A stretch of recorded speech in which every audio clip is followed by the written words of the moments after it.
할렐루야, 평안히 주무셨습니까? 계속 그 영하 10도 안팎을 오르내리는 강추위가 이어지고 있습니다. 특별히 건강 유의하시고 또 운전하시는 분들은 길이 많이 얼어 있더라고요. 조심하시기 바랍니다. 오늘은 벌써 한 주를 마감하는 이제 주말로 들어갑니다. 금요일인데 어느 때보다도 기도가 절실히 필요한 시기에 우리가 단축해서 금요 기도회를 진행하지만 기도회 시간에 모두가 일상을 잠시 멈추고 하나님 앞에 함께 무릎 꿇는 시간을 가졌으면 좋겠습니다. 오늘 주어진 본문 안에서 우리가 먼저 묵상을 하고 또 관찰을 하고 해석을 해서 오늘 살아가는데 어떤 말씀이 또 어떻게 우리에게 적용이 될까 한번 찾아보도록 하겠습니다. 우선 첫 절을 볼까요? 백성들이 바라고 기다림으로 이렇게 시작을 하죠. 이것은 몇 주에 걸쳐서 우리가 쭉 누가복음을 이어온 것처럼 그 당시 종교적인 그리고 또 정치적인 상황이 백성들에게는 절망적이었습니다. 그 가운데 빈들에 하나님의 말씀이 임하고 특별히 무엇보다도 백성들의 마음속에는 갈라디아 말씀처럼 때가 참에 메시아에 대한 대망이 고조돼 있던 때입니다. 그 대표적인 그 현상으로 일부의 사람들이 광야로 들어가서 공동체 생활을 이루었죠. 그런 공동체를 우리가 보통 쿰난 공동체라고 명하기도 했고 꼭 거기에 소속이 안 되더라도 에스네파라는 그룹이 형성이 돼서 매우 경건한 삶을 지향했던 그런 집단들이 그 당시에 있었습니다. 특별히 그분들은 결혼도 안 하는 사람들이 많았어요.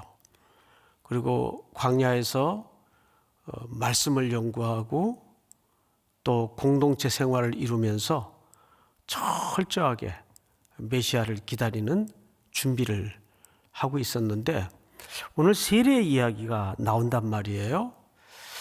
그래서 이 세례는 예수님이나 요한이 갑자기 만든 어떤 예식이 아닙니다. 이것은 성경에 이웃 족속이나 또는 여타 다른 나라에도 비슷한 예식이나 행위가 사실은 있었어요.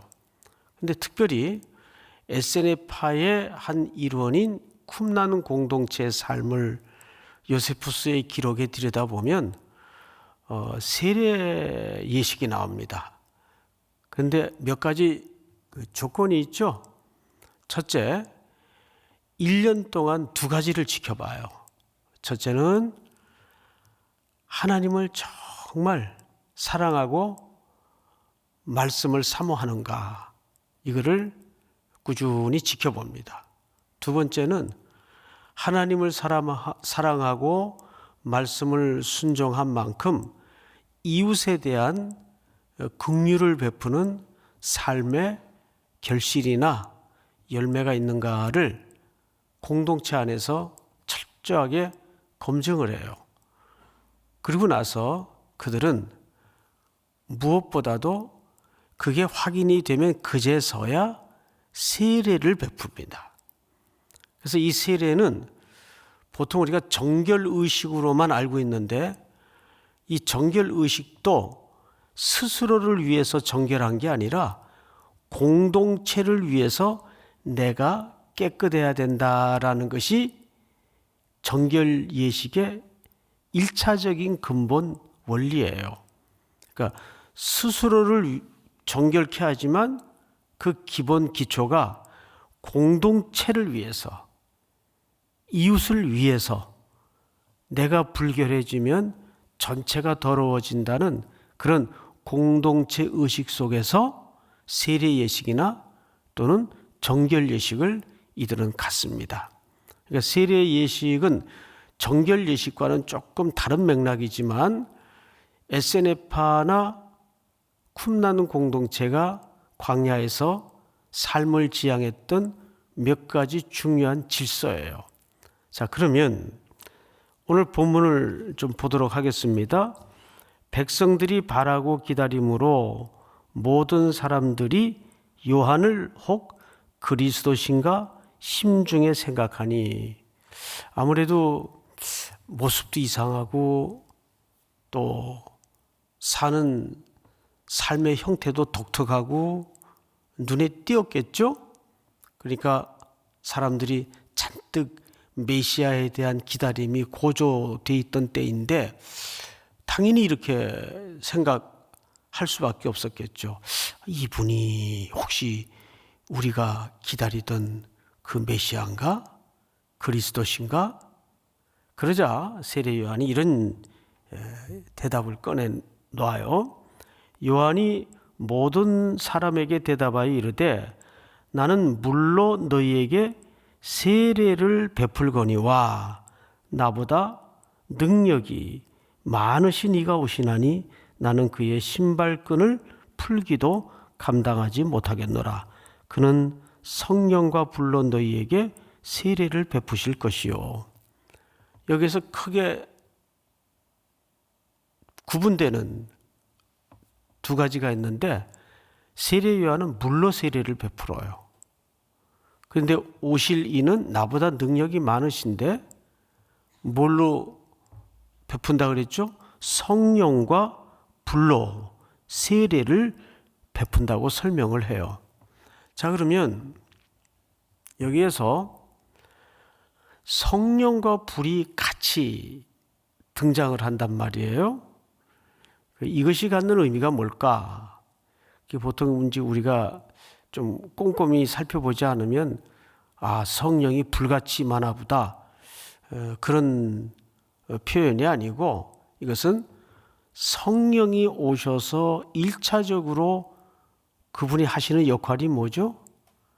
성령님은 오셔서 우리에게 능력을 주시는 측면도 있겠지만 성령님의 내주하심의 첫 번째 역할 또는 그분이 갖는 기능은 예수 그리스도를 소개하는 일입니다. 그래서 고린도전서 12장에 보면 성령으로 말미암지 않고는 누구든지 그리스도를 주라 시인할 자가 없다. 성령이 우리를 진리 가운데로 인도하셔서 우리로 하여금 첫 번째 해주시는 은혜가, 깨우침이 이분이 그리스도구나, 예수가 그리스도구나, 이것을 깨닫게 해주시는 것이 성령님의 역할이에요.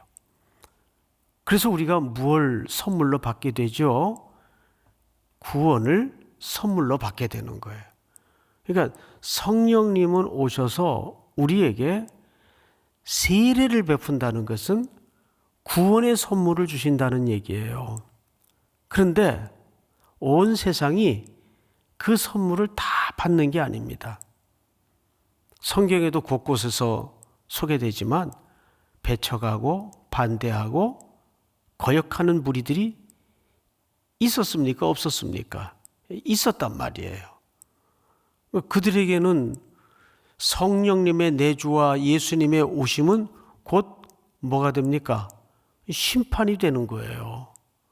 그래서 여기서 불은 불같은 성령, 그것을 수식하는 뉘앙스가 아니고, 여기서 말하는 불은 태우고 사르고, 말하자면 심판을 설명하는 겁니다. 자, 성경을 좀 볼까요? 손에 17절입니다. 손에 키를 들고 자기의 타작마당을 정하게 하사 알곡을 모아 곳간에 들이고 쭉정이는 꺼지지 않는 불에 태우시리라. 그렇죠. 알곡과 쭉정이의 개념이 바로 뒤이어서 등장을 하죠. 이건 뭘 뜻합니까?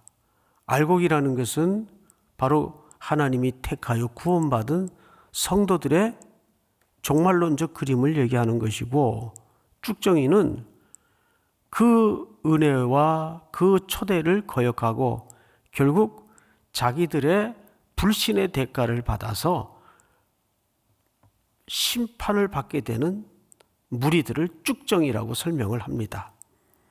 그러니까 성령과 불은 각각 무엇을 설명한다고요? 예, 영접하는 자에게는 은혜가 되고 선물이 되고 구원이 되지만 그것을 거역하는 무리들에게는 심판이 되고 멸망이 된다는 것을 설명하는 거예요.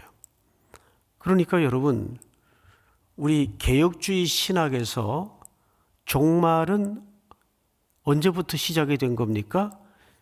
그렇습니다. 2000년 전서부터 예수님이 이 땅에 오심부터 그때부터 종말의 시작이에요. 지금도 종말론적인 시간 속에 우리가 얹어져 있는 거죠. 그래서 항상 우리 개혁주의 입장에서의 종말관은 늘 지금이 종말이에요. 오늘이 마지막이에요. 그것이 바른 태도입니다. 구약에 보면 에녹이라는 사람이 나와요. 에녹의 대표적인 대명사가 뭐죠? 하나님과 동행했던 자. 몇 년을 동행했나요? 300년을 동행했어요. 300년.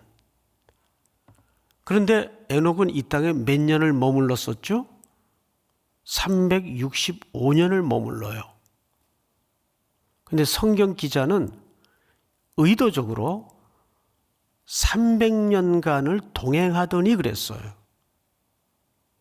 그러면 상식적으로 에녹의 인생에 몇 살 때 중대한 전환 또는 변화가 있었다는 얘기가 됩니까?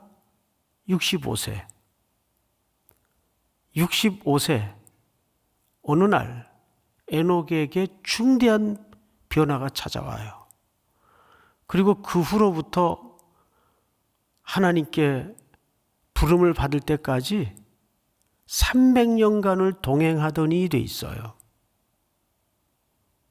무슨 일이 있었을까요? 여러분, 65세 되던 해는 에녹이 가정사에 생명이 하나 태어납니다. 그 아기의 이름이 무드셀라예요. 969세를 살죠. 성경에 기록된 인류의 나이치고는 제일 장수한 인물로 아주 유명한 인물이죠. 여러분, 이 무드셀라의 나이 속에 또 그 아이를 낳았던 에녹의 65세의 나이 속에는 하나님의 뜨거운 가슴이 담겨져 있어요. 첫째, 에녹이라는 이름은 가르치다, 교수하다, 전파하다. 이게 에녹의 이름이에요. 에녹라고 돼 있죠. 그런데 65세까지는 에녹은 그냥 뭐 특별한 죄 짓는 거 없이 그렁저렁 살았어요. 그래서 밥 세 끼 먹고, 근데 에녹은 그렇게 살면 안 되는 이름을 가지고 태어났잖아요. 그러던 어느 날 65세 되던 해 아들을 하나 주셨는데 그 아들의 이름이 무드셀라예요. 그러면 그 무드셀라라는 아들 히브리 뜻이 뭐냐면 이 자녀가 죽으면 곧 심판이 임한다. 이 자녀가 죽으면 곧 심판이 임한다. 여러분, 어느 아버지가 정신이 번쩍 안 들겠어요? 그로부터 300년 동안 동행했다는 얘기입니다. 그리고 무드셀라는 969세를 사는데 무드셀라가 죽던 해 노아의 나이가 600세 되던 해입니다. 홍수가 임해요. 정확하게. 무두셀라가 죽던 해 노아의 나이가 600세 되던 해인데 홍수가 임해요. 자, 그 무두셀라를 에녹의 가정에 생명으로 주셨을 때에는 그 아이가 태어난 날부터 에녹은 늘 오늘이 내 인생의 마지막 시간이다.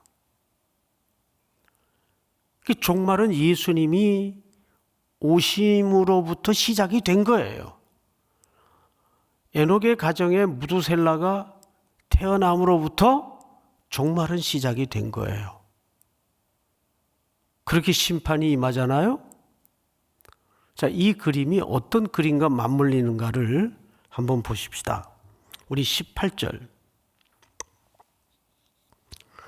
또 그 밖에 여러 가지로 고나여 백성에게 좋은 소식을 전하였으나, 세례 요한의 이야기입니다.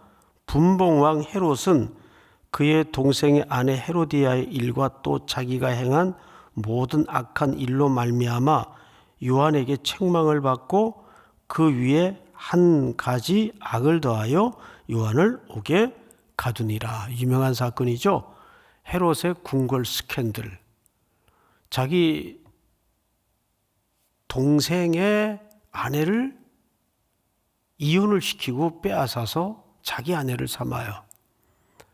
굉장히 그 전설에는 얼굴이 미인이었다 그래요. 그래도 그렇지, 이건 인류의 윤리상 또 하나님의 창조의 질서상 이래서는 안 되는데, 어떤 권력인데 그 스캔들에 대해서 왈가불가 또 논할 수 있겠습니까? 그런데 구약의 마지막 선지자격인 세례 요한이 그 스캔들을 건드렸던 것 같아요. 선지자로서 소임을 다한 거겠죠? 그 일로 그는 감옥에 잡히고 역사의 무대 뒤로 그렇게 쟁반에 목이 잘려서 참수형을 당한 끝에 생애를 마감하게 됩니다. 여러분, 요한 같은 사람은 좀 멋지게 생을 끝내게 해도 뭐 누가 시샘하거나 시비 걸 이유가 없을 텐데, 왜 성경은 이렇게 훌륭한 성인들을, 또 특별히 예수님 같은 분들을 마지막을 이렇게 고통스럽게 처절하게 마감하게 할까? 참 숙제예요. 퀘스천이에요. 그런데 이 땅의 그리스도인들의 삶도 크게 다르지 않다는 거죠. 뭐 그렇게 대단한 모습으로, 영광스러운 모습으로 꽃길을 깔아서 우리의 끝을 폼나게 만들어 놓질 않더라고요.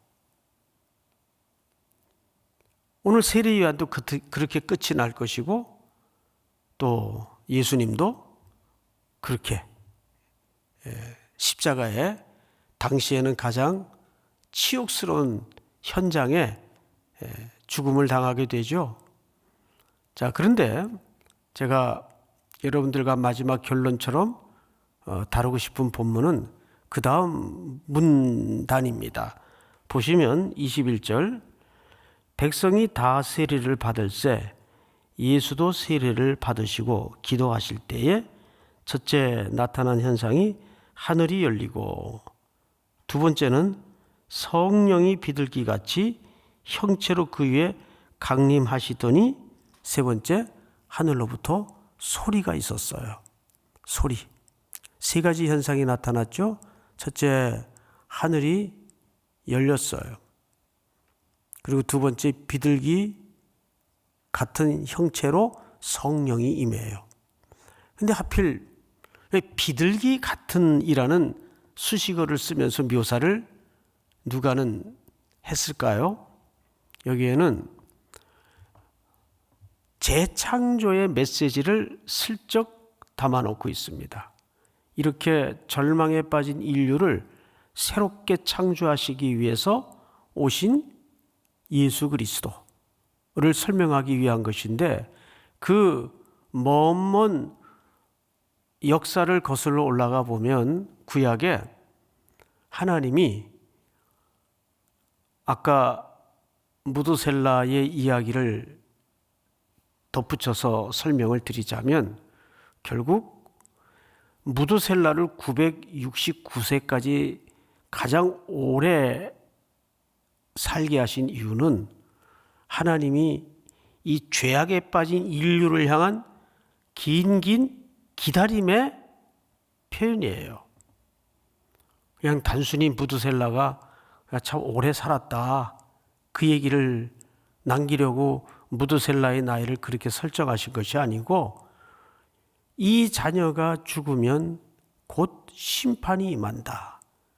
그러니까 그 자녀인 무드셀라가 가장 장수한 인물로 성경에 기록될 수밖에 없었던 것은 이 죄악에 빠진 인류를 길고 긴 기다림을 통해서 하나님은 인내하시고 참아내시고 기다리셨던 거예요. 근데 그 죄악이 너무 관영하니까 그 다음에 하나님이 무드셀라가 죽던 해에 하늘을 열어서 심판을 하셨어요. 온 땅이 물로 덮어지는 심판을 하셨어요. 그리고 나서 이제 물이 빠졌나 안 빠졌나, 묻이 드러났나 안 드러났나, 방주 밖에 나가서 세상에 살만한 환경으로 됐나 안 됐나를 뭘로 노아가 시험을 했죠? 첫째는 까마귀예요. 그리고 두 번째가 뭡니까? 비둘기예요. 그 비둘기가 처음에는 나갔다 뭘 입에 물고 돌아오죠? 감람나무 잎사귀를 물고 돌아와요. 그것은 하나님께서 물을 다 줄어들게 만든 다음에 땅을 드러내시고 다시 땅에 식물을 돋우게 만들고 싹을 비둘기 입에 물려서 새로운 세상의 시작을 알렸던 새가 비둘기입니다. 그 후에 비둘기는 다시 돌아오지 않았지만, 오늘 여기 비둘기 같이 성령이 임했다는 것은 이렇게 죄악이 관영한 세상에 예수님은 성령의 임재를 통해서 이 땅을 새롭게 만들기 위해서 자신은 심판을 받기 위하여 십자가에 죽으시는 거예요. 그러니까 노아의 사건을 종합해 보면 이 누가복음 3장 말미에 기록한 내용과 오버랩되는 경우들이 굉장히 많습니다. 여러분, 우리는 이제 오늘 말씀을 쭉 한번 정리해 보면 한 두 가지로 정리를 해야 될 것 같아요. 세례 요한은 세례를 받으러 나온 당시 백성 또는 무리 세리들에게 회개할 것을 촉구합니다. 그리고 예수님이 이 땅에 오심으로 이미 심판과 종말은 시작이 되었어요. 그런 과정을 통해서 우리가 오늘 기도할 첫 번째 제목 하나는, 이건 현실입니다. 주님, 오늘 내 생애의 마지막 날처럼 사람을 사랑하게 하시고 기도하게 하시고 예배자로 서게 하여 주시옵소서.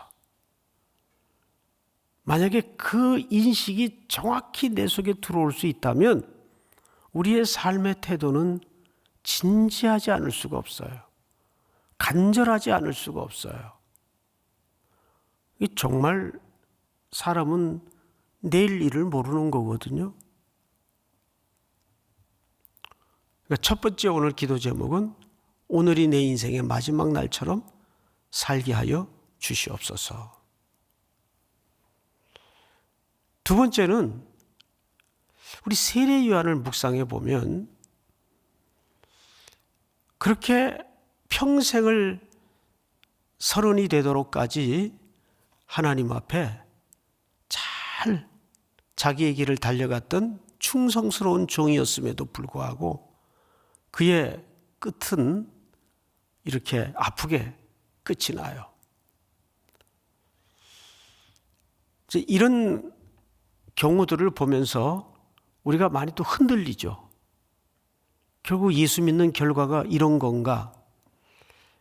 근데 한 가지를 기억하십시오. 우리의 생애의 모든 결론이 이 땅의 경주가 맞춰지는 것으로 끝이 아니라고요. 바울은 감옥에 쓴 서신 속에서 그런 사형 언도를 받아놓고 집행만 기다리고 있는 그 절망의 시간에 위를 바라보면서 의로우신 재판장이 내게 주실 것이니 내게만 아니라 주의 나타나심을 사모하는 모든 자에게 도니라. 하나님을 법정 용어를 표현해서 의로우신 재판장이라는 표현을 썼어요. 오늘도 우리는 이 땅의 삶으로 모든 결산이 끝나는 게 아닙니다. 그리스도의 뱀마 앞에 서는 날 모든 결산이 끝이 날 겁니다. 우리의 인생의 경주를 조금 근시안적으로 한 걸음 두 걸음에 놀라고 경기를 일으키는 삶보다는 조금 길게, 호흡을 길게, 깊게, 너그럽게 안목을 가지고 오늘 하루를 더 깊이 주님과 사귐이 있는 하루로 살게 하여 주시옵소서. 그런 기도, 또 오늘 금요 기도회를 위해서 우리 다 같이 또 지난 한 주 돌아보면서 기도하시다가 개인적으로 마무리하시기 바랍니다. 다 같이 기도하겠습니다. 하나님 아버지 감사합니다. 오늘도 우리들에게 주신 말씀 앞에 오늘이 내 인생의 마지막 날처럼 예배하게 하시고 성실히 살아내는 은혜를 허락해 주시옵기를 간절히